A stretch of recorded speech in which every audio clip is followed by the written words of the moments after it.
Philosophers have said that there are only 7 stories that we keep retelling throughout history.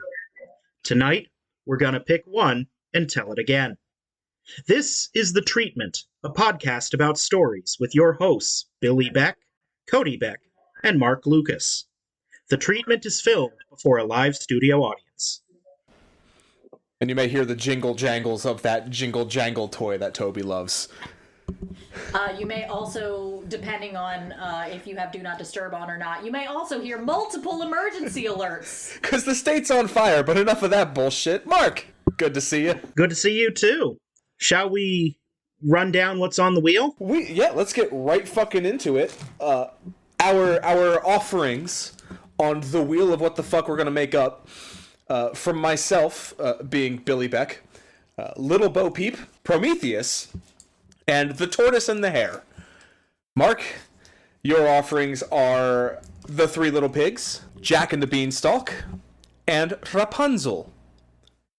And Cody's are Little Red Riding Hood, the Pied Piper, and Little Red Hen.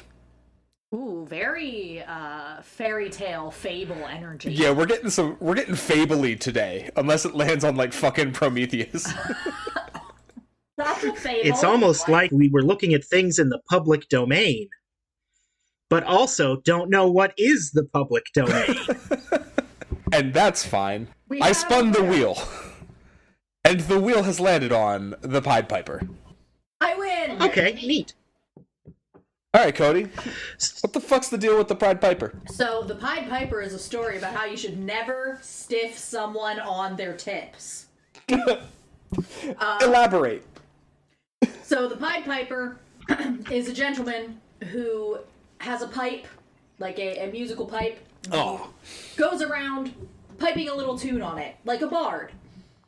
But his special skill is that he can attract... His magic is so powerful when he plays his music that he can attract rats and other vermin and entice them to dance. So there's this town, I don't remember the specific town. Hamelin in Lower Saxony. Ah, yes.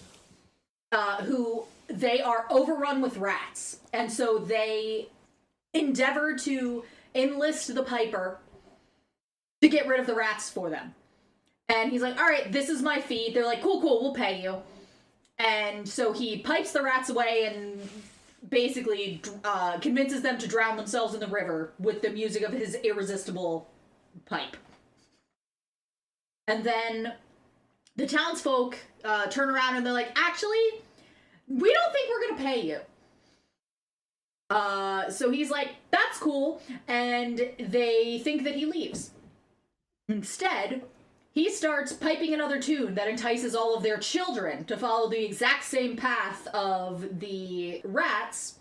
And when the parents awaken and see that their children are now drowning, they're like, okay, we'll pay you. And then he's like, cool, and he leaves. And a lot of the illustrations, in all of the illustrated versions of this fable that I've seen, tend to show that the Piper may be in league with the rats. There's a lot of implications there. Okay, so some bits that I just want to add, glancing at the Wikipedia article on this. Some versions have at least 3 children remaining behind. One lame and can't walk quick enough, one deaf and couldn't hear the music, the last blind and couldn't see to follow. And those are the 3 that inform the townsfolk what happened when the adults were in church on a holiday. Ah, of course. It's fucking Germany. Is that why my parents used to drag me to church every holiday? Some versions, he marches them into a cave where they're never seen again. Others, they take him to a mountain or another country. And in some versions, the townspeople pay the money, and the children are returned. And in some versions, they don't. I mean, in some versions, they're just led into the Weser River and drowned. I guess the first... this is listed as a legend, as if this may have happened. Okay. I never knew that. So I think the first question we usually ask is, what kind of vibes do we get from this story? I can't help but hear this and think this is a kind of a spooky one. I was gonna say, this is like I almost want to go Vivitch, realistic horror. Okay. Yeah. Okay. So I went in a completely different direction in my head. Okay. Because you said this is why you don't stiff people on your tips, and I was thinking of modern day service workers. So in my head, the Pied Piper is a plumber who's hired to do an office building full of rich fucks, and then they're assholes, so he turns the plumbing against them. We don't have to go there. He could even still be an exterminator. Yeah. I was thinking Piper, and then, like, his magic pipes, like, oh, his toilets flush so good. And then on the day of the big meeting, all the toilets back up because they didn't pay the Pied Piper. But no. Elevated horror sounds like a good place to go. So then another question that I want to ask. When we get these really old stories, sometimes I like imagining, is it then or now? I feel like this is one we want to keep in, like, the 1200s. Yeah, I was going to say then. Yeah, if we're doing elevated horror, then yeah, I would want to keep it in that era. And perspective-wise, do we want to follow the Piper himself? Do we want it from his perspective? I assume not, if we're doing some sort of elevated horror. I'm not saying let's move away from elevated horror, but one thing that is coming to me now is Joker. The Joaquin Phoenix one. Yeah. This guy just got fucked over too hard, too bad, too often, and now he snaps and becomes something different. I'm not saying let's do that. I'm just saying that's something that's in my head now. The thing I was thinking, because you brought up the children, it's almost from the... You could almost do a Greek chorus style with the 3 children that are left behind. I was thinking the kids too. Kind of from their perspective. I was thinking specifically the handicapped kid. And the horror coming from because the handicap... he or she is not as affected by the situation and sees everyone else basically fall for this con. And they feel like they're losing their minds because they can see the strings that are controlling everything, so to speak. Does that make sense? Yeah. That's kind of where I was thinking. It does. So I like that. And there's no reason we can't do both. So what I'm thinking is this child, they see what the Piper is doing, but they also see what the adults are doing, if you follow me. Yeah. So, like, go ahead. I was going to say, what if the part of the horror aspect comes from the fact that the child can almost empathize with the Piper? Because they're used to being othered and kind of ignored by the adults, except when it's beneficial to the adults. So, like, I'm kind of, I like that. I'm thinking of also part of the horror coming from inevitability. The kid sees what's going on. He knows what's gonna happen, but nobody will listen to him. Yes. He's, in a way, the kid is the voice of reason that no one listens to. Yeah. And I feel like, what if the Piper is introduced as almost like a sympathetic character for the person? Yeah, like the Piper relates. The Piper sees this kid as human when no one else around him does. And so what would we call him, the protagonist, the kid? Yeah. They'd be one of the first to be drawn into the Piper and watching him handle the rats and all that stuff, and like, but then he's also the first to see the dark side and doesn't have the ability to warn everybody, you know what I mean? Like, what if he... Yeah. What if he almost sees the Piper use that, like, manipulative ability on someone that was mean to the kid? Like, an adult that's particularly awful to him, and then he doesn't stop it because he's like, oh, this is like, vengeance. I kind of like this. And then as it starts to become more and starts hurting his friends, that's when he's like, oh, shit. Should the protagonist be a girl in this one? I'm thinking that's another thing. If we're taking this back to the 1200s, then we're talking about gender roles also being in play. I want to say no. Okay. Yeah. I want to say like the blind one is the girl. I just don't want to default to a male protagonist. Yeah. I want to ask the question before we, you know what I mean? I feel like the thing that I'm sticking with in my head is, like, you have the idea of, like, proximity to power. And, like, this little boy, in theory, like, what if he's even the son of, like, one of the richer people in town? So he's, like, super close to all this power, and he should have this power, but he doesn't because he's disabled.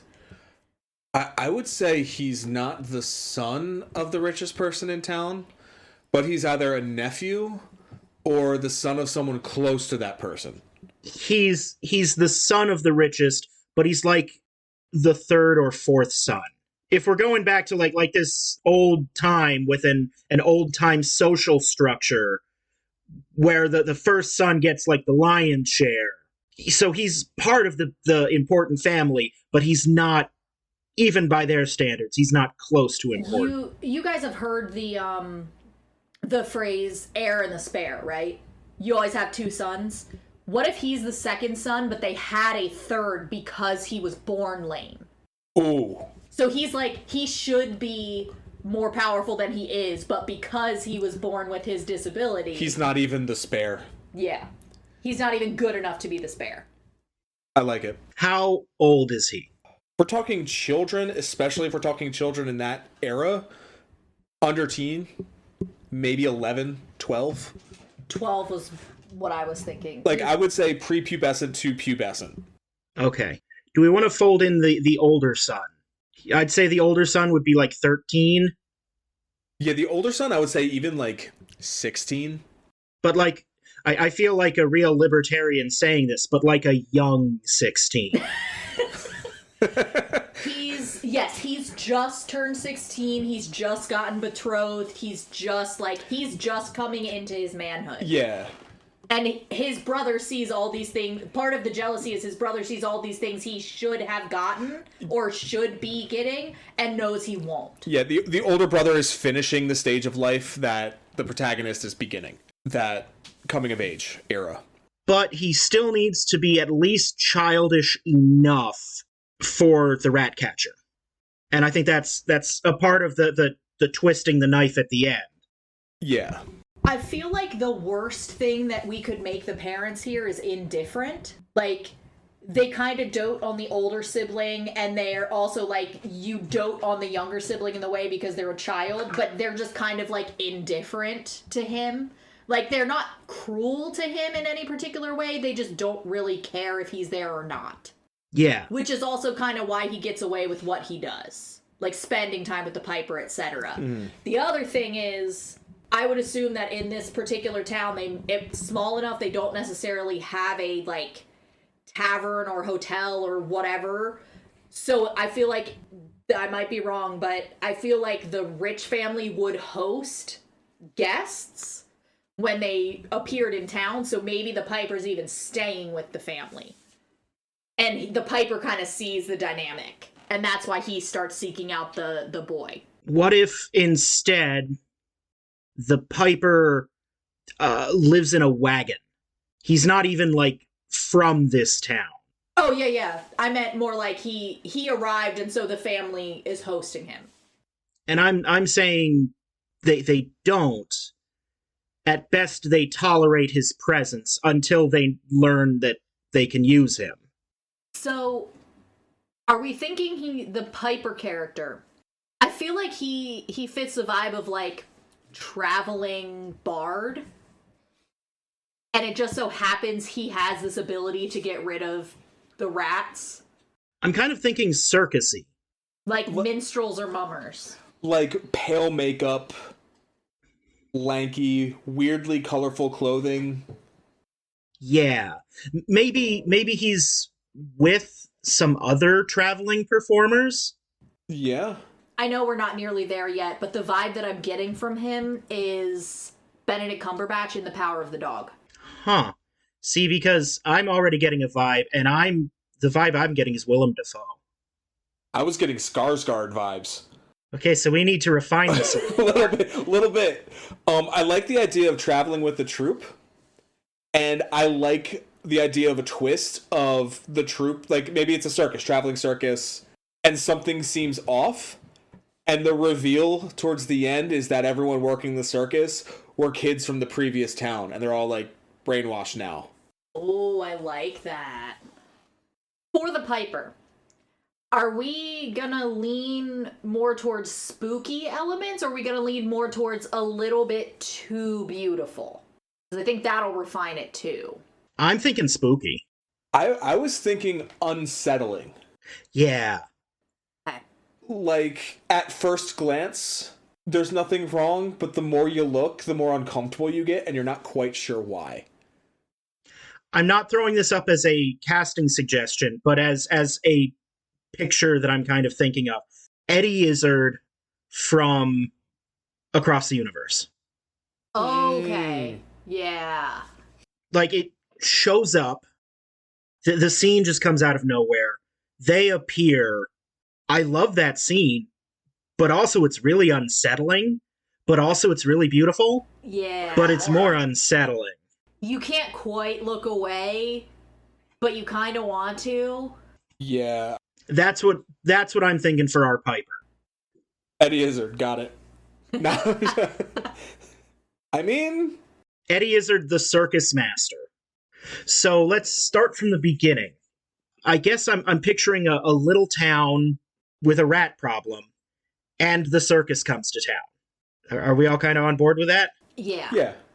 Maybe it's with the circus arriving and setting up that we get introduced to the town, the town's people, and the dynamics between them. So, like, a little scene outside the... What did they do for school back then for the rich kids? It was basically like tutors. Private tutoring? Private tutors. So, like, after a private tutor session, the older brother... I feel like the concept of the modern circus is an American thing from like the 1880s. Oh, it absolutely So we don't is. have to be like strictly historically accurate. I was thinking more along the lines of, what fucking movie? Isn't there a bit in Buster Scruggs where it's like a traveling show thing? Yes. I want to say it's Elijah Wood. That's right. I was thinking like that vibe And Liam aesthetically. Like, horse-drawn cart that's got way more inside it than you think it can hold. And more people are around on these two horses that you think should have gotten there. Like something like that, you know what I mean? Mm-hmm. Like, you weren't there yet. Did you see when we did The Miser back in college? I barely remember The Miser. And I'm sure that all of our listeners won't. Yeah, well, maybe one. Nah. We did a production of Moliere's The Miser, and the framing device for it was we were a group of traveling clowns from, like, that, like, Italian clowning from, like, the mid-centuries. Commedia dell'arte. That's the one. Thank you. And before the show officially began, we cast lots to draw the parts we were going to play, and then we had to put on special costume pieces that matched the parts. But I'm thinking, like, that kind of troupe that would do that kind of show. So not necessarily a circus, but definitely a show, you know?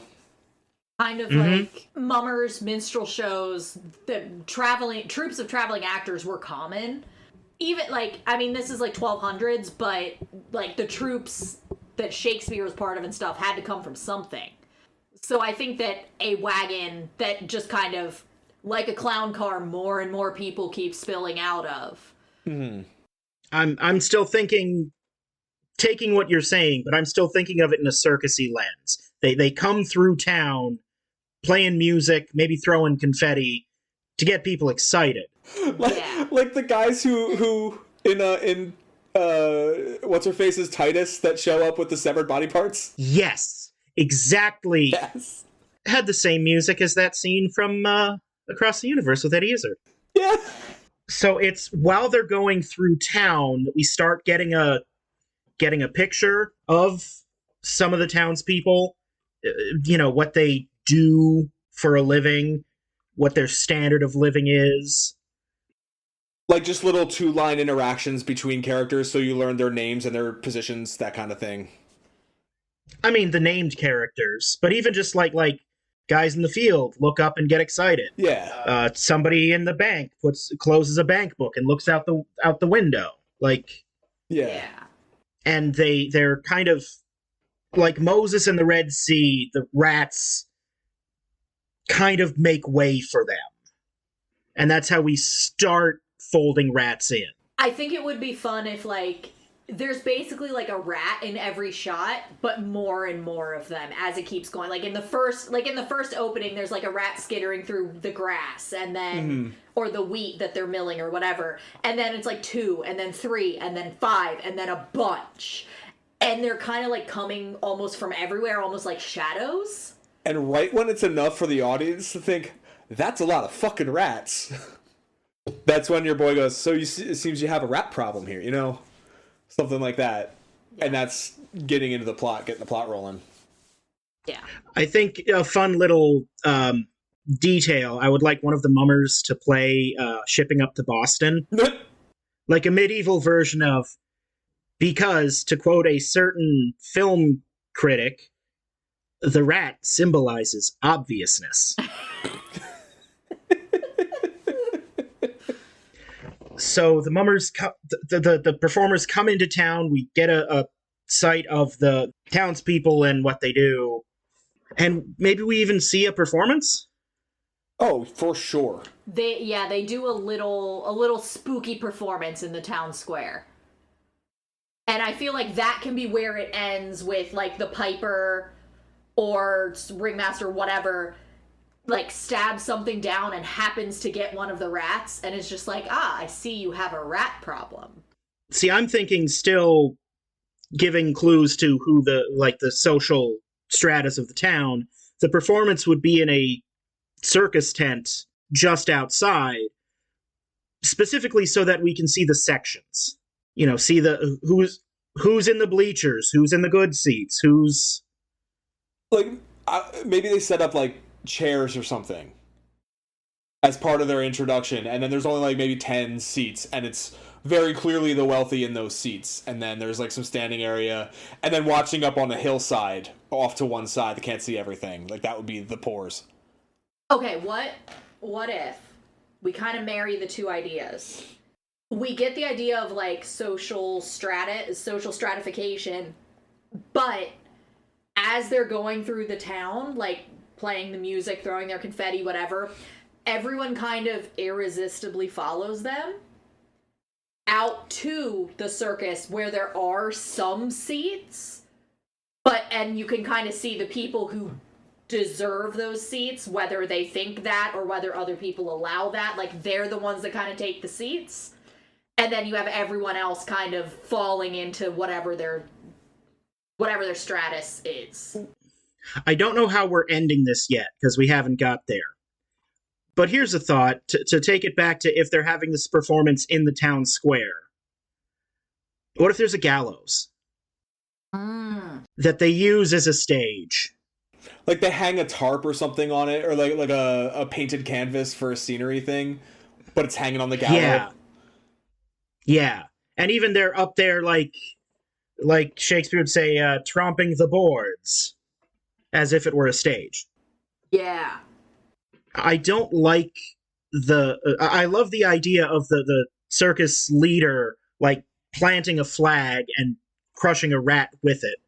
I don't like him actually saying verbally that you have a rat problem. Okay. Sure.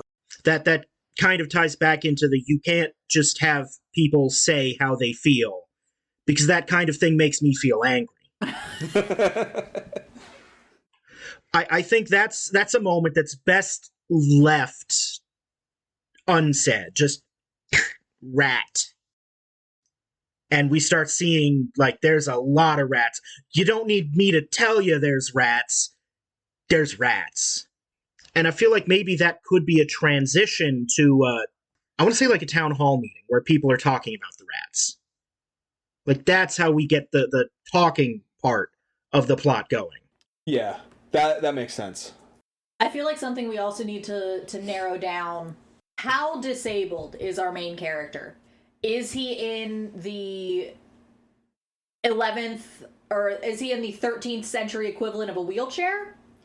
Is he able to walk unassisted with crutches? I want to say Tiny Tim. Crutches, okay. Yeah, We got a little, like, hobbling Tiny Tim. One crutch, a bum leg. So, are we thinking, like, clubfoot? No, I'm thinking two withered legs. So we go from the performance, which we'll decide if it's outside of town or on the gallows when we get closer to the end and decide what's going to happen to the piper. Yeah. I feel like it's a Chekhov's gun. If he's not going to hang on the gallows, don't put a gallows in at the beginning. Well, someone can hang at the gallows. We'll get to that. Yes. We'll decide that when we decide what happens.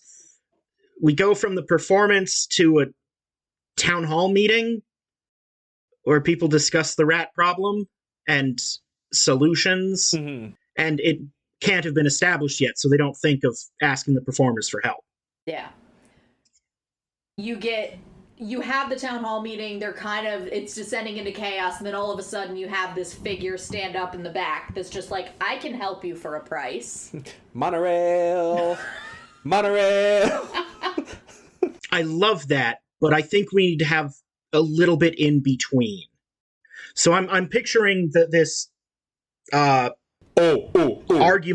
This, yes, sir. No. So the idea. You finish yours, and then I'll tell mine.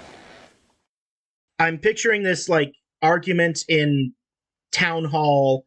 The camera pulls back out through a window to where some of the kids are like watching in that sort of interest that little kids have about what adults do. And this is where we start getting into the kids. Okay, we can meld the two, because my idea is the town hall meeting starts not about the rats. It's about normal shit. And then we zoom in on a woman kind of off to the back, off to the side, not with the family, who is one of the performers. So maybe she's a featured performer in the scene before, and then we see her again right here, and she brings up the rat problem and gets the town talking about the rats. It's not obvious, but if you catch it, it's a nice little treat. And then go into the kids here. We go into the kids from there, the way that you brought that out. Okay. So how connected are the performers to the rats? I think that's part of the horror. Yes, but we don't know. Yeah, it's never explicitly stated, but you can go either way, that it's a coincidence or that, they brought the rats themselves. Because I would love it if, like, and this is getting into the nitty-gritty of a shoot day, if everything's shot as they're entering town, they're moving from left to right, and the rats are also moving left to right. Just, like, filmatically that tells a certain story, you know what I mean? Mm-hmm. That's the way I'm picturing it. Okay. It could even be as simple as because people are acting differently while the performers are there, you are seeing more rats because the rats are also acting differently. So like there's different plausible explanations, but all of a sudden there's a shitload of rats. Okay. So at this point, I think we've had enough of the performers and the adults for right now, like in the eyes of the viewer. And this is where we need to start establishing the kids. Yeah. So camera pulls out through the window. There's some kids watching, other kids shooting marbles or doing whatever it is kids do. Mm-hmm. I would say it's our protagonist that's paying the closest attention. Yes. We don't see that he's lame until someone calls his name and he pulls back and we see that it's not that he's leaning on something. Let's all go to the lobby. Let's all go to the lobby. Let's all go to the lobby to get ourselves a treat. I'm gonna put in a little that Mexican flea. Spanish flea? That's the one. What am I thinking? Mexican hat dance and Spanish flea? Combining them together. I'm gonna throw one of them's in because my computer fucking froze. Technical difficulties. Woohoo! I do love the Mexican or Spanish flea has become. Mexican flea. Shut up. So, I believe before we had these technical difficulties, we were talking about the kids. The camera zoomed out of the town hall meeting and showed us the kids, and we're establishing the dynamic between the kids. Yes, where the recording cut off, because I checked, thanks Audacity, Cody was suggesting that we can't tell that the kid is handicapped as he's listening in on the town hall until one of the other kids interrupts his listening and says something, and then I made a joke about, did they play soccer yet? Like, does, like, the soccer ball hit him, and he's like, I can't kick it back. But it was better when I told it the first time, and that's lost to the ether forever now. Maybe he tries, and it's just sad. They didn't have soccer then. I mean, they had kicking a ball games all the way back through antiquity. True. Just like the 1970 like Adidas World Cup ball rolls into frame in the 12th century. I mean, it could just be like an inflated goat bladder. I mean, that's more reasonable. Maybe it's even as simple as like one of the other kids throws something at him, not in a cruel way, but just like, you're so boring, come join us with whatever we're doing. Oh no, Stop I want it to be listening cruel. the grown-ups. I want this kid to be bullied. I don't. I think it's Maybe not bullied, but alienated. yeah. Othered. He's sitting with most of the girls because the girls are just chilling in the grass. The girls are sewing. No, he's sitting with the other two. The blind girl and the deaf child we have not yet given any characteristics to. I almost said something awful. I'm glad you didn't. Cody, what did you almost say? I almost said blindy.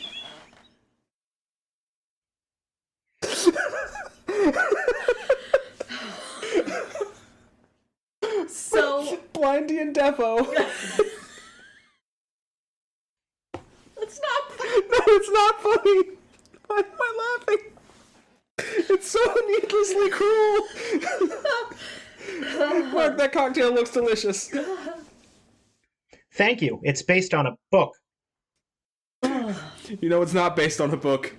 The movie we're trying to make, and we're fucking losing it. So I think So, both go ahead. the blind person and the deaf person, I think they should both be girls. Because that's another level of alienation. Totally unrelated. You know the Blue Man Group? I know of them. Yes. Do you know how many, like, in a Blue Man Group show, do you know how many of them there are? 4? 3. Oh. Because that is the smallest number you can have and still have an outsider. Yeah. So anyway, yes, I like that. The blind girl, the deaf girl, and little Timmy Witherlegs. Yeah, now who's the bad guy? Which girl's legs is he with?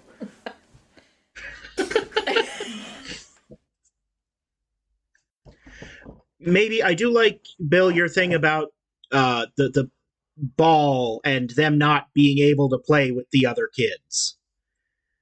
And maybe this is how we introduce the kids and the Piper. No, I just had an image in my head of like a ball whizzing in from off screen, and Timmy's like, look out at the deaf girl, and she can't hear him, so it bounces off her head, and then launches across the room towards the blind girl who can't see it to dodge, and then off her head, and then right into Timmy's legs. Just like an evil dodgeball. I mean, not for this movie, because it is absolutely the wrong vibe. Oh, way off. But look out. It hits the deaf girl who doesn't hear to look. And then the blind girl goes, I'll get it. And goes like 4 feet that way. If we were making a remake of Dodgeball, perfect. Absolutely. Cut print, that's a wrap. The thought that I was having was the more serious version of that, which is basically Timmy, who we need to name in a minute here. Timmy interferes to protect the blind and deaf girl. Blind girl and deaf girl, because he knows she can't see it, she can't hear it. So he would rather be the one that takes the brunt of the punishment. Because it's not fair, they can't protect themselves. Maybe they're throwing, like, the normal kids are throwing a ball against a wall or something like that, and getting too close to where they are, and he, like, protects her with a crutch. And that's the first time you see the crutch, is that she can't hear the ball coming, and he bats it out of the way. Yeah. Something like that. And then, as the kids go back to their game, that's when the Piper kind of shows up. And I want to say he starts an activity that all of the kids can enjoy by playing music. Well, all but one of the kids. Wait, he starts playing music, and what he does is I'm trying to think what musical instrument at this time it would work with. Maybe he has a drum or something, and he has the deaf girl hold her hands against the drum so she can feel the... An accordion. Yeah. Something that she can put her hands on and feel the vibrations of. And that's kind of when you see Timmy start to get suckered in, because he's including everyone, and he's paying special attention to the people that are normally ignored. Like the deaf girl can... I think I want that to come later. Okay. Like, I think that would be an accommodation that the Piper makes consciously. Like, this first time he doesn't know that, and he's like, oh, you can't play with the other children? Well, how about a game we can all play? Do, do, do, do, do, do, do. And, like, all of the kids dance except Deaf Debbie, who I will come up with a better name for. We'll get there. What if the Piper is kind of creeping in the background, and he sees this whole interaction, and he starts the music up to distract the other kids that he can sense are about to start picking on the three. He intentionally excludes the three as a way to get them out of the situation. The first time. Okay, I like that. But as he's walking away with the kids, he turns around and gives Timmy a wink. There's some sort of communication between the two of them where they each recognize what the other is doing. Yeah. Because I think it's important for the story we're trying to tell that Timmy is the first in town to recognize that this guy can do things for them, that there's something special, unique, powerful, magic about him.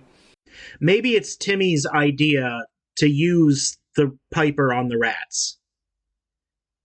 So maybe after this scene, there's a scene at dinner time at the rich family house where maybe Dad is eating quietly, like preoccupied with thoughts, and Timmy's trying to tell him about this thing that happened today, but he's not really listening.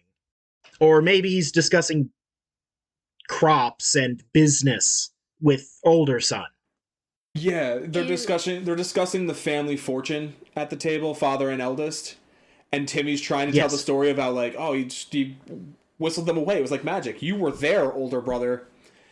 And nothing gets the dad's attention away until, I would assume, a servant plops the pot down at the table, pulls the lid off, and out comes a rat. Yes. Dead mom? Yes.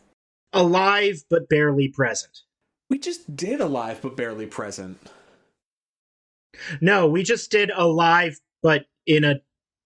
I feel like Mom was in JD. Mom was away at, like, an archaeological dig or something. Oh, yeah, something like that. I think dead mom for this one, because this is, like... This is another thing where, like, it's something that's important for us as the creators to know, but it isn't necessarily important for the audience to know. Explicitly, but it could be as simple as she was weakened by birth with Timmy, and next son killed her, and so that's part of the relationship between Dad and Timmy. If narratively it helps our main character, yeah. And then when the rat, I want to say the rat doesn't pop out of the pot, it falls in. Mm-hmm. Ooh, good. Like, we can see them, like, scurrying on the rafters. Yeah, like throughout the scene. When it falls... Yeah. And when it falls in, and even all the way up until now, we haven't mentioned it, but there'll just be rats scurrying constantly in the background. When the... Oh, did you have something? Yes, but I can... I was gonna say, when the Piper pipes the kids away from bullying the less fortunate... we see in the background rats following. And maybe Timmy notices that too. I was going to say Timmy, maybe we follow Timmy on his dispersal home. He drops off the two girls. Timmy shouldn't notice the rats following the Piper till the second time. Yeah. What I was going to say is he sees, on his walk home, he sees a swarm of rats that reminds him of the group of kids following the Piper. Like, maybe the shape is similar, maybe the music is still faintly here, he can still faintly hear the music and he sees the swarm, but he makes that connection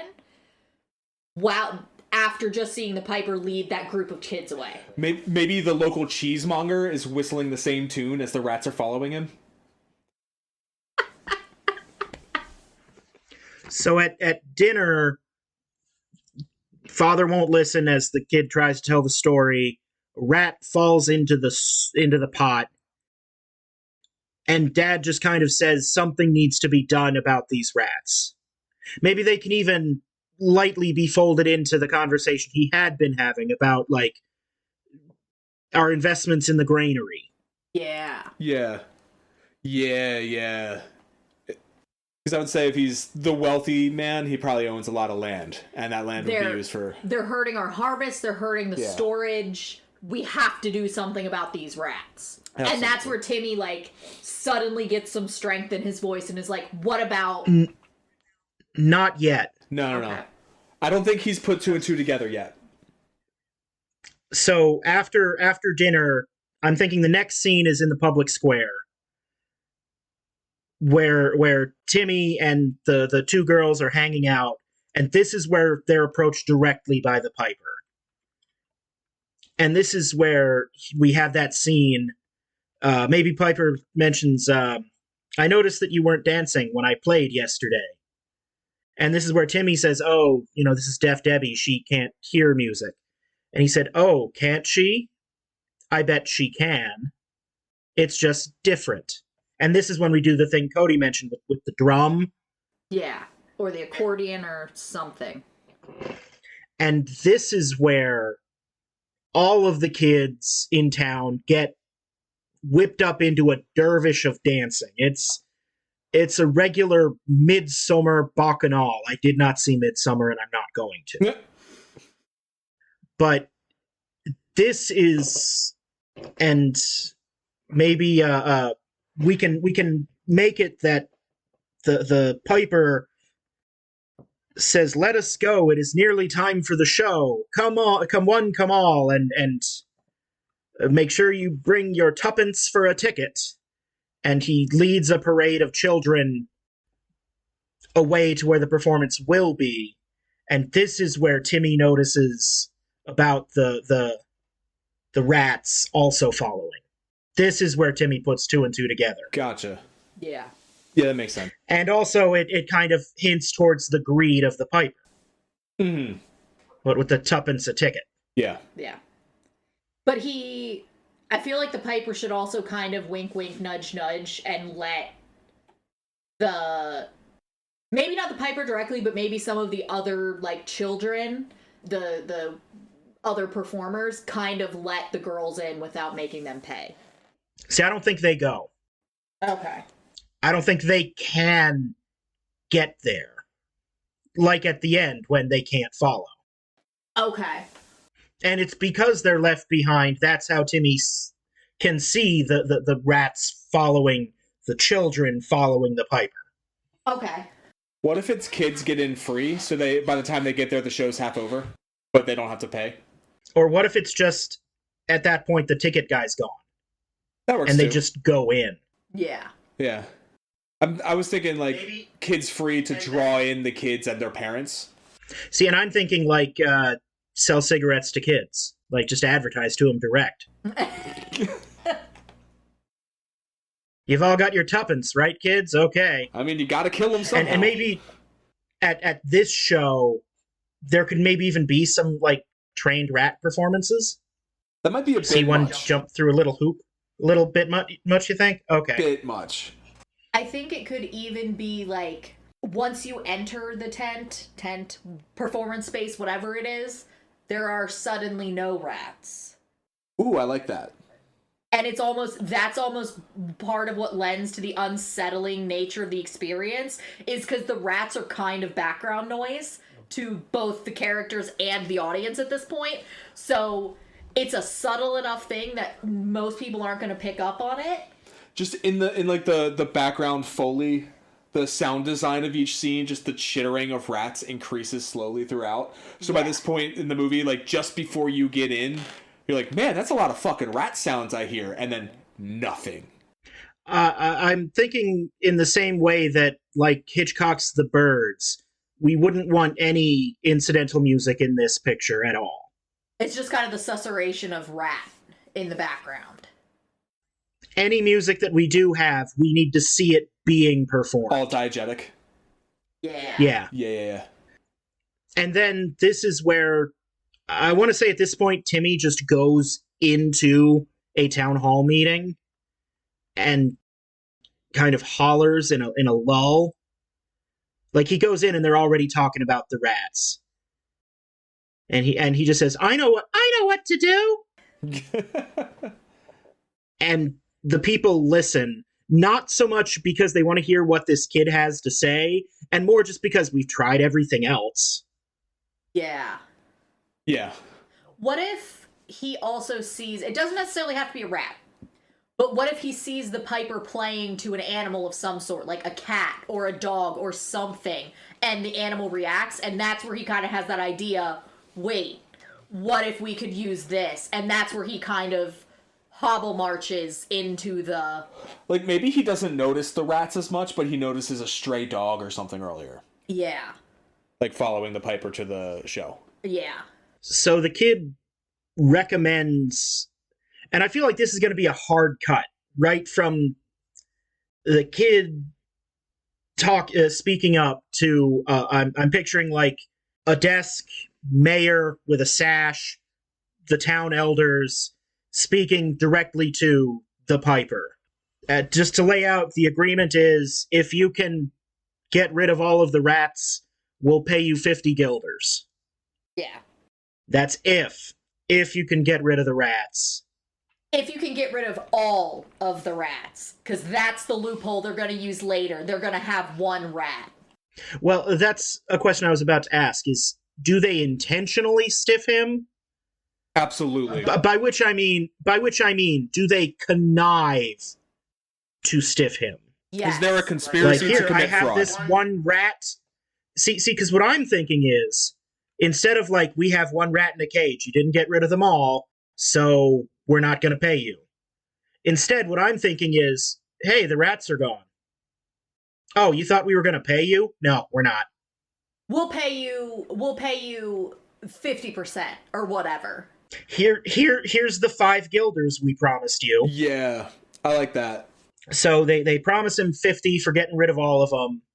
And then I feel like at this point it needs to move kind of quickly, that he says, I can do it in a jiffy. Yeah. Let me have a day to prepare, and then by this time Wednesday, all of your rat problem will be gone. And then I think he's like, okay, what you have to do is no one can leave their house while I'm doing this. Everyone has to stay in their homes because what I'm doing is dangerous. Like, from sundown to sunrise. Yeah. There needs to be a strict curfew. Yeah. And if no one breaks the curfew, all of the rats will be gone. Do we see it?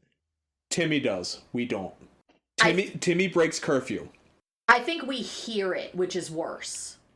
Yeah, that's kind of what I'm asking, is if we have it in, like, a scene in the house with the family together, there's a loud chittering, there's all the rat noises, we hear the sounds go by, and then we hear quiet.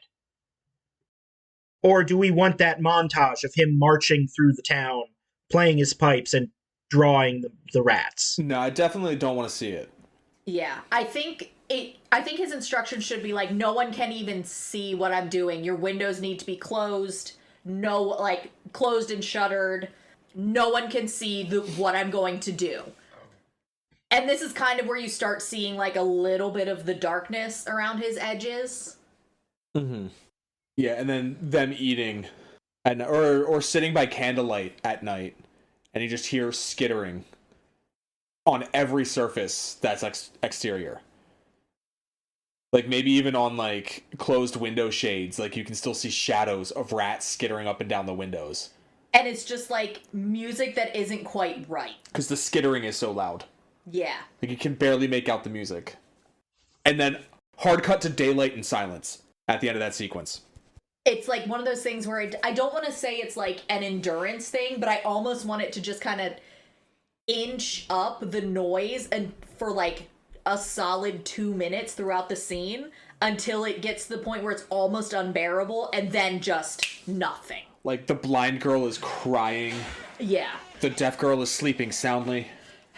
I No, almost the deaf girl can feel the vibrations and she's freaking out. Yeah, I almost want, like, there to be a scene where the blind girl and the deaf girl are in whatever orphanage, and, like, they're in the same bed, and the deaf girl has her hands over the blind girl's ears. Like, they're clinging together, and she's like this over the blind girl's ears. That's good. But they're both, like, crying. I love that. And maybe this is a series of hard cuts to different... Like, we see some other people from the town that we've seen before. Yeah. Ooh. And everybody's terrified. Part of the way that they can get out of paying him is they're like, you used some devil magic. That was some fucking bullshit. Oh no, I want their reasoning to be even more, like, inane. Just, you can't prove that all of the rats are gone. I don't even want them to have reasoning. Just, we're not going to pay you. Or, here's your $5 we promised. Mm-hmm. Because that's what the agreement was. $5. Yeah. Yeah. Maybe the whole devil magic thing, that's one of those things that somebody can say, but not to him. Yeah, it's like everyone's like, oh my god, the rats are gone, but you have, like, the priest who's like, but at what cost? As he rips his collar and cries in the streets. So then that cut to dawn, and this is when we can have that people coming out, looking around, it's a new day, everything is good now. We can even have the priest and the at what cost, this devil magic, nothing good will come of it. Yeah. Or even just a simple, like, what devilry is this?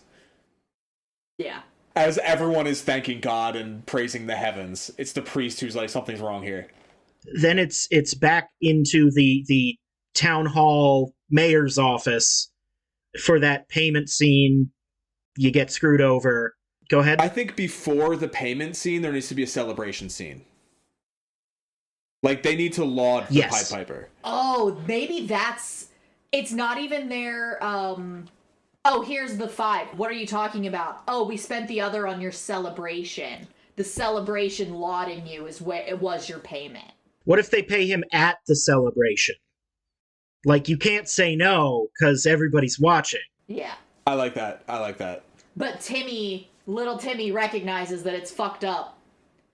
And that's like that can be one of the scenes where he's like, how could you do that, Dad? Yeah, I was going to say, is it his dad who stiffs him? I think that makes the most sense. Oh, wait. Is his dad mayor? His dad is not mayor, but is super rich, so basically controls the mayor. His brother is the one who gives the payment. He doesn't know what the agreement is. That's why he targets the kids. Ooh. Because he's like, oh, you're going to use your children as pawns? This is what it looks like to use your children as pawns. Ooh. I like that a lot, actually. So, son, your first act as vice president of the company will be to award the Piper his 5 that we promised. And Timmy knows the actual amount because he spent time with the Piper and understands, so he gets the slight that's happening, but no one else does. Yeah.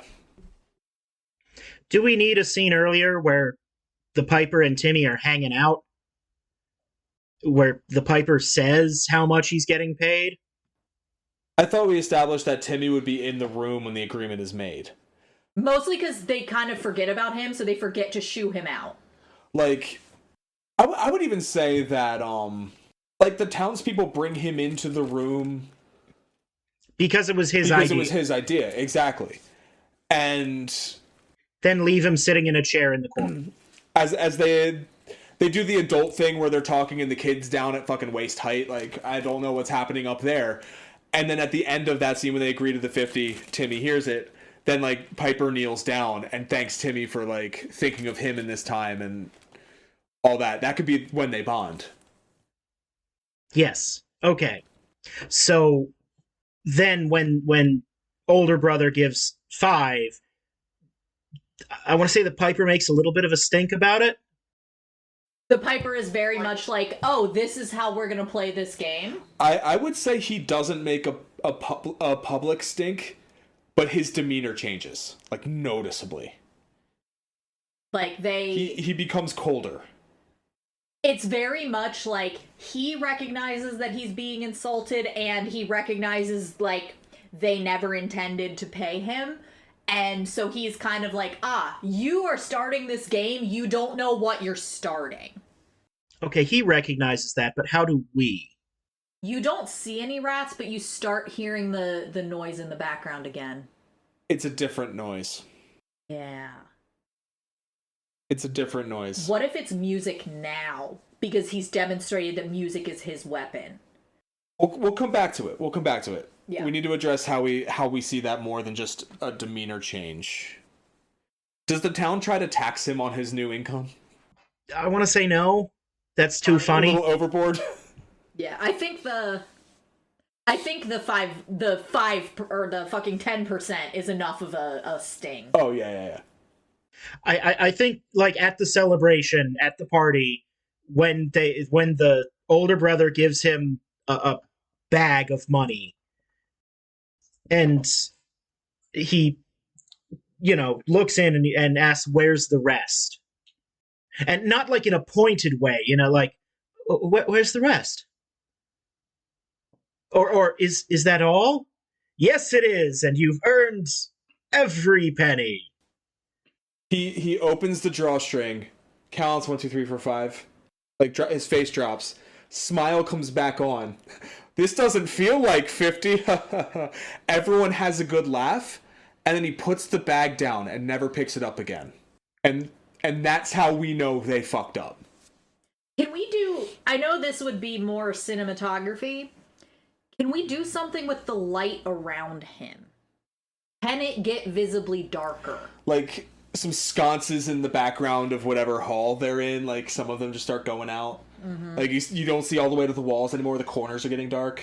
That kind of lighting trick. Yeah. Yeah. That's for sure a lighting thing, but yeah. See, I was picturing this scene happening outdoors.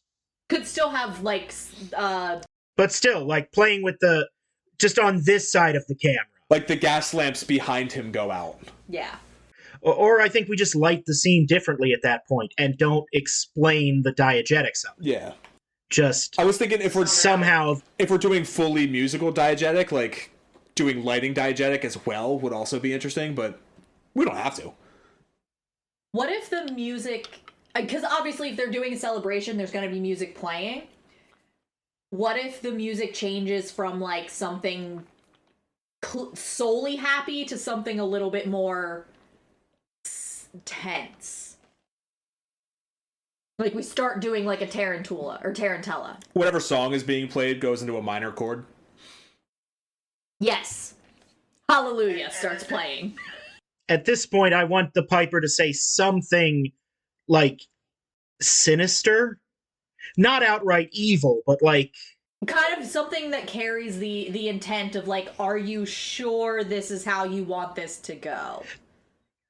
That's why I wanted him to ask the son first, like, is this all there is? And he's like, and you've earned every penny of it. The older son doesn't completely understand that he's screwing him over. Yeah.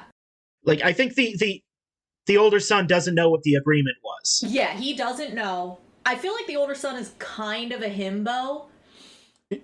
He needs to say something along the lines of, like, sending a child to do a man's job. Where the kid hears that as, like, yes, I am a man doing a man's job. And he's like, you are too cowardly to do what you just did yourself, so you sent your child? Like, a line like that. So, yeah, something like, this is a big job for... Junior partner. Yeah, something like, this is a... He kind of, like, claps the kid on the back and is like, this is a big job for... This is a big job for a junior partner. Yeah. And then the son says, I have been...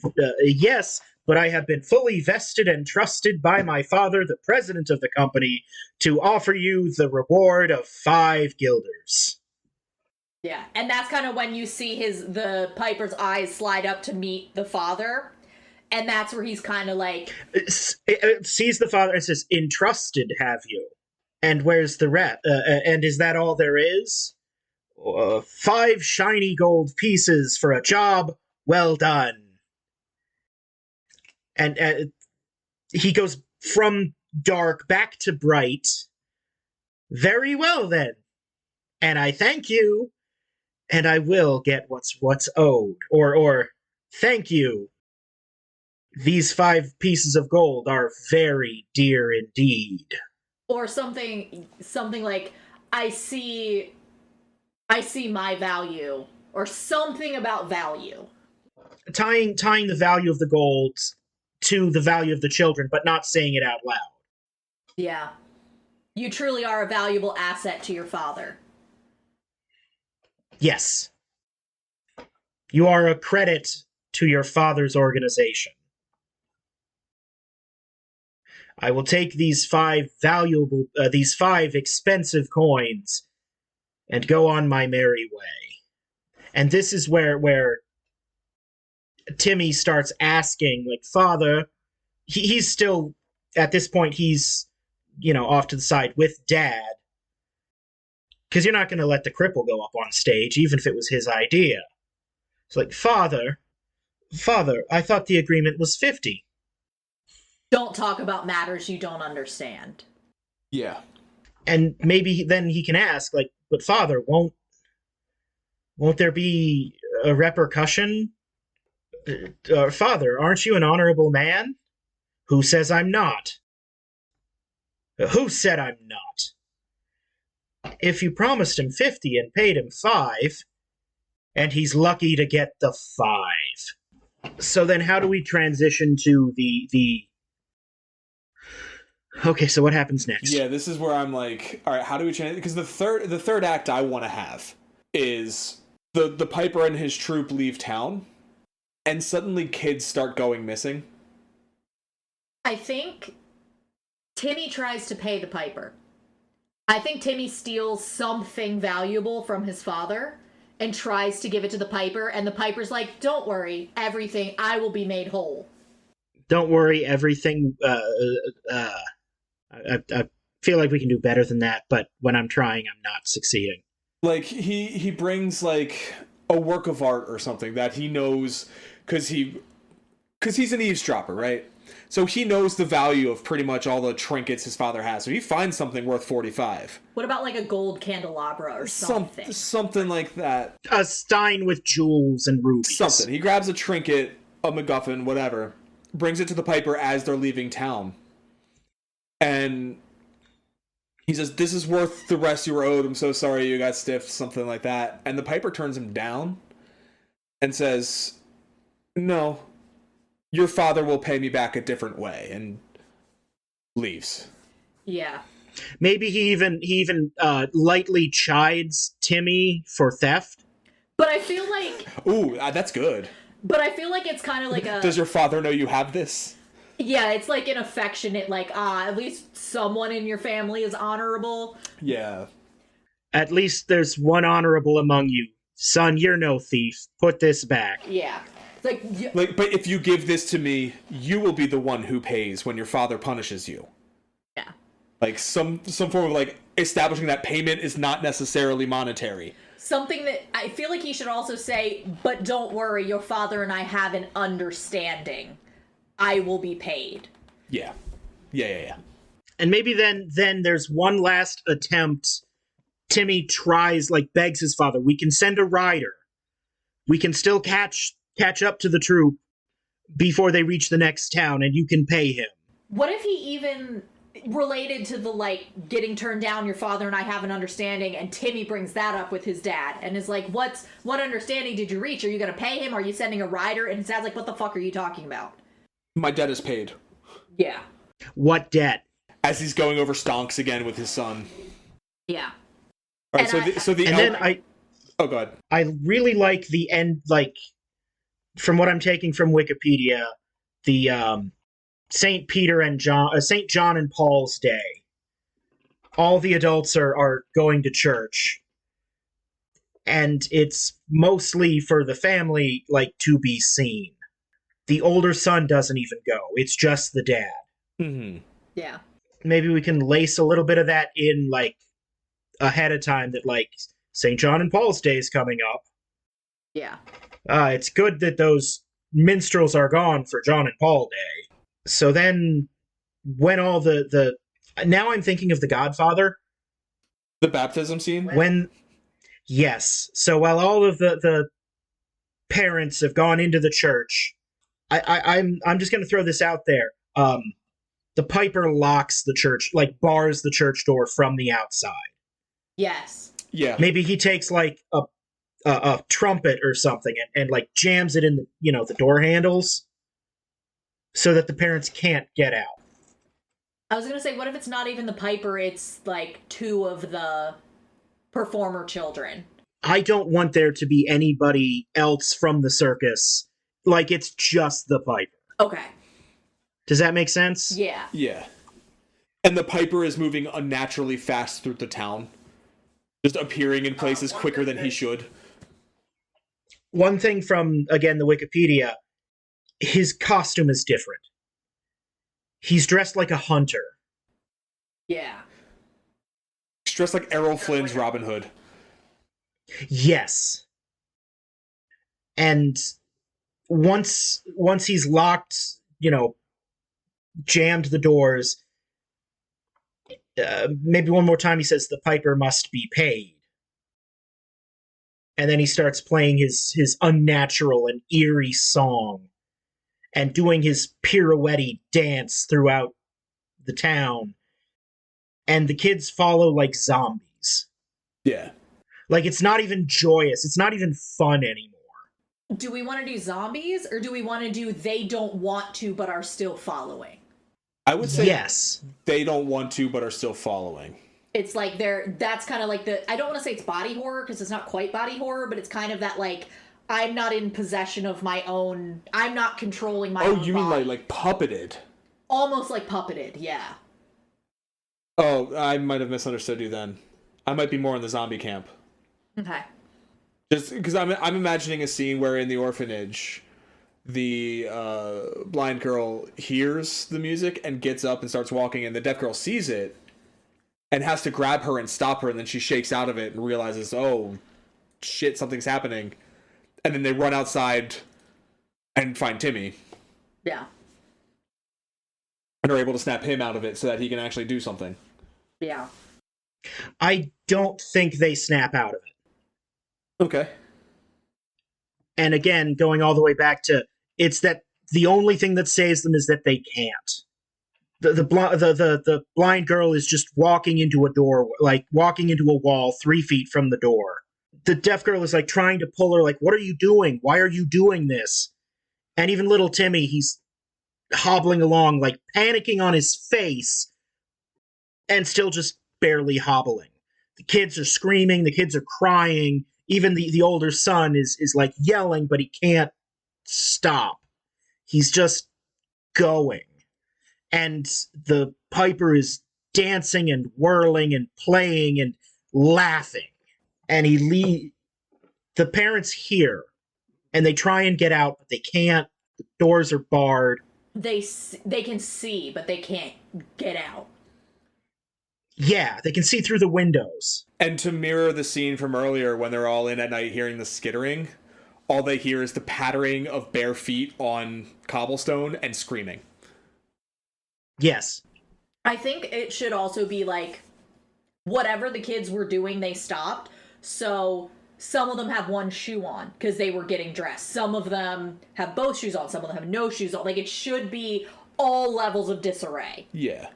And the piper leads them to the river, and they all drown.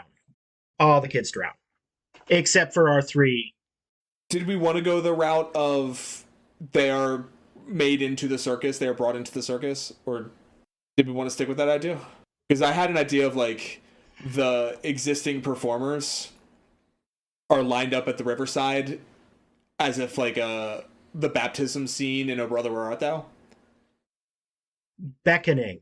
And yeah, like whichever of the first of the handicapped trio gets there first, they see the first kid to get there go in and be underwater for way longer than he or she should have been, and then come out like different but like performer style, and then join the performers so that it's clear what's happening. What if instead all of the children drown, but then there's a tag at the end where it's like midnight and they start coming out of the river on the other side changed? And they get in the wagon as it goes to the next town? Yes. Yeah. What if Timmy gets the river, like, gets close enough to see what's happening as everyone drowns, and, like, he's screaming because the first person he sees is his brother drowning? And then that's, like, end. And then we get to the, oh my god, what if what if the sound for the Piper is water? Running water. And that's the sound that slowly builds after his turn. Oh, yeah. It's just water-based sounds start happening. Yeah. I like and that. so that, when you see the brother, like, drown, that's when the water sound cuts off. And then at midnight, Timmy shoots up in bed because all of a sudden water sounds are happening again. So, we decided that our trio survives? Yes. Our trio survives. How? They're... They can't follow. For one reason or other, the deaf girl doesn't hear the music and can't follow. The blind girl is trying to follow and walking into the wall. Okay. By the time Timmy, like, gets to the top of the... I'm kind of picturing there being, like, a little hill street leading to the river. By the time he gets to the top of the hill, the party's over and everything's, like, done. Yeah, he's left behind again. Yeah. Like, the parents at this point have taken a pew and smashed their way through the door. And so when Timmy gets there, the parents get there too. Gotcha. Yeah. That makes sense. So I'm thinking then, and this is something we can really yada yada. I'm thinking they take the Piper and drag him back to the town square. And at this point, the Piper's just laughing. Just laughing. They drag him back to the town square, noose around the neck, and from now on, this street will be called the street without music. Nevermore will we allow joy on this street where you murdered our children. Have you any last words? He just laughs. They hang him. And that's what makes it extra eerie when we see him in the tag. It's not him, though. It's the oldest son. Is the new Piper. Okay. He comes out, gets at the front of the wagon to drive it in the Piper's outfit, and everyone else is the performers. Yes. Are they taking the place of the previous performers, or are they joining their ranks? Because what I was thinking is they take the place, and so when the parents go to get the bodies, it's the bodies of the previous performers in the water, and not their kids. Yes, I like that. I was thinking the performers get their freedom. Yeah. What if they don't find any bodies? Just a shitload of rats. Ooh, just a shitload of dead rats. That's real good. That's really, really good. Yeah. Is it 45 children? One for each gold he was stiffed? Yes. As he's laughing maniacally, he's repeating 45 children. 45 children in the river. 45 children, 45 Gilder. Yeah. They hang him at the gallows from the beginning. And those are his last words. 45 children, 45 Gilder. Or what if it's not even that? It's 45 owed, 45 paid. Yes. Yes. Oh, that's good. And they do, like, they absolutely do. They hang the Piper. He's dead, but I like the tag being the brother gets up in the Piper's outfit as the tag and leads the new band of performers. Because he was the face of the stiffing. Yeah. I probably shouldn't have used that phrase. Okay, so now I think we've gotten to the point. I feel pretty solid about what we built so far. Yeah. Yes. Let's talk casting. Aidan Gillen. Who? Peter Baelish from Game of Thrones. Aidan Gillen as the Piper. Too old. Too old? Too old. I was expecting somebody younger. Not weird looking enough. If we're establishing this as a cyclical thing, I want Piper to be younger, on the younger side. Okay. Aidan Gillen could be the dad. Yeah, I can see that. He's got very daddish looks about him. Yeah. Yeah, I like Aidan Gillen for the dad. Miles Teller for the Piper. Such a dick. He's such a dick. There's almost not enough charm in him. Yeah. See, I'm going entirely off of face shapes, and I'm sorry, I'm not loving Miles Teller's face shape. Fair. Congrats, Mark. You learned how Hollywood casts. I want someone with Timothée Chalamet's proportions, but not Timothée Chalamet. Yeah, he's too easy. All right, let me Google poor man's Timothée Chalamet and see what comes up. And I kind of still want like a Willem Dafoe-ish face. What about Dane DeHaan? Dehaan. Yeah, I'm kind of liking Dane DeHaan. Ooh. Okay, yeah. Because I was thinking Dane DeHaan played Green Goblin in the Amazing Spider-Mans. The Andrew Garfield Spider-Mans. How old is he? He's in his 20s, probably our age, maybe. Like, he's... None of us are in our 20s, Cody. I know. Leave me I'm alone. thinking he was in Chronicle. That was 13 years ago. Oh, he was I was Valerian. 40 years old when I was born. He's 39. I like Dane DeHaan for the Piper. Yeah, he looks young for 39, so I'll take it. Also, he's from Allentown. Weird. Oh, weird. So, Aidan Gillen, Dane DeHaan. Who do we want for our protagonist? Get 150 kids from a local high school and pick the cutest one. Dead like, serious. Yeah. Like, ideally, I want an actually disabled actor. Oh, wait, we wanted to do a thing where, like, we do types. Like a type. Yeah. A type. Honestly, like a Tom Holland type. Yeah. I don't necessarily want to remake Amazing Spider-Man 2. Well, no. That was Andrew That Garfield. was Andrew Garfield. Yeah. Okay, I can see Tom Holland then. I'm just thinking Tom Holland is, like, tiny and adorable and sweet. What was his name? Freddie Highmore. Oh, yeah, he's also a little bit older, though. Yeah, but, like, his, like, August Rush age, Freddie Highmore. Yeah. Yeah, I'm seeing it. Yeah. A Freddie Highmore type. Yeah. Yeah. Like when he was Charlie Bucket. Yeah. Yeah. The better Willy that's- Wonka movie. That is... You can just go do an unpleasant thing to yourself. Take your wrong opinions and go. Obviously, the best Willy Wonka movie is the Timothée Chalamet. It's not a bad movie. No, I actually like that one. Yeah, it was the people who made Paddington. Like, there's some quality there. I want to change, like, we've been calling him Timmy just because Tiny Tim. Yeah. I want to say Henry. I'm okay with Henry. Wait. It's a strong German name. I was originally thinking Heinrich, and then German it down by like 10% to Henry. Like, this is a German story, but we're not going to go full Deutschland on it. Nah. So German origin English names? Yeah. So older brother and dad are both William? Yeah. Don't think I too like deeply that. about that. Dad is Wilhelm. Older son is William. Yeah. Or Willie. No, not even Willie. William is the softening of it. No, it's Bill. No, it's not. It's fucking not. For the older brother, I want a Sean Ashmore type.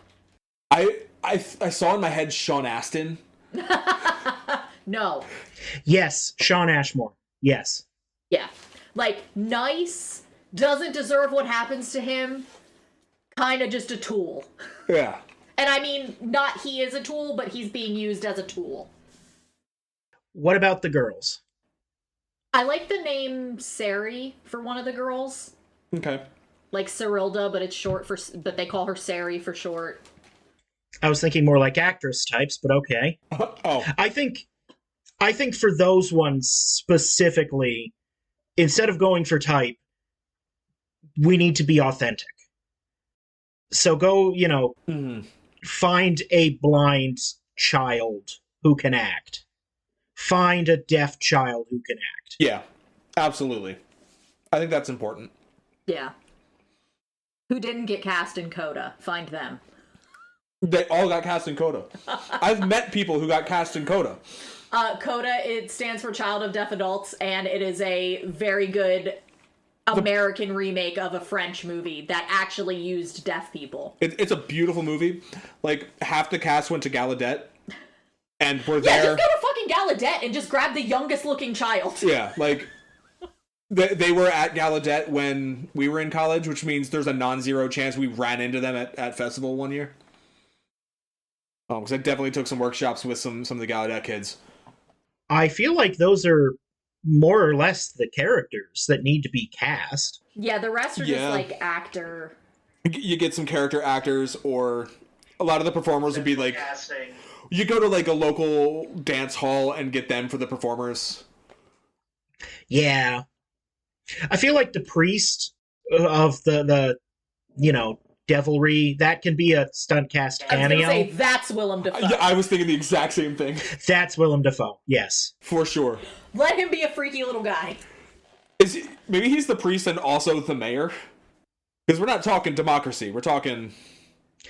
You know what? I like having him, but I don't like having them be the same character.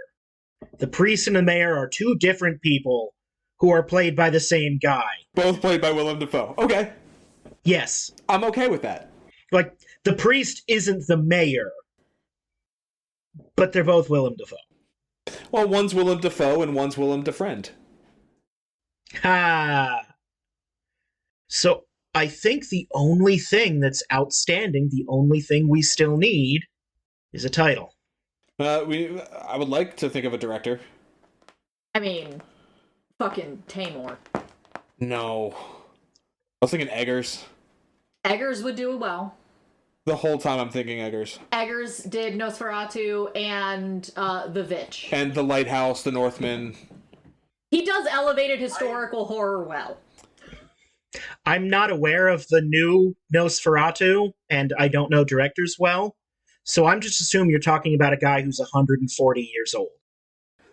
Yeah, we're talking about Franz Scheck. Is that what his name was? I'm Yes. shocked you don't know about the new Nosferatu because it's got fucking Willem Dafoe in it. It's in theaters fucking now. Max Schreck, excuse me. Oh my god, Doug Jones played Nosferatu last year. I don't go to modern movies often. The last movie I went to see in a theater was like 80 years old. Fair. So Eggers. And a title. The alternate I had for Eggers, real quick, was the Coen that did the Macbeth movie.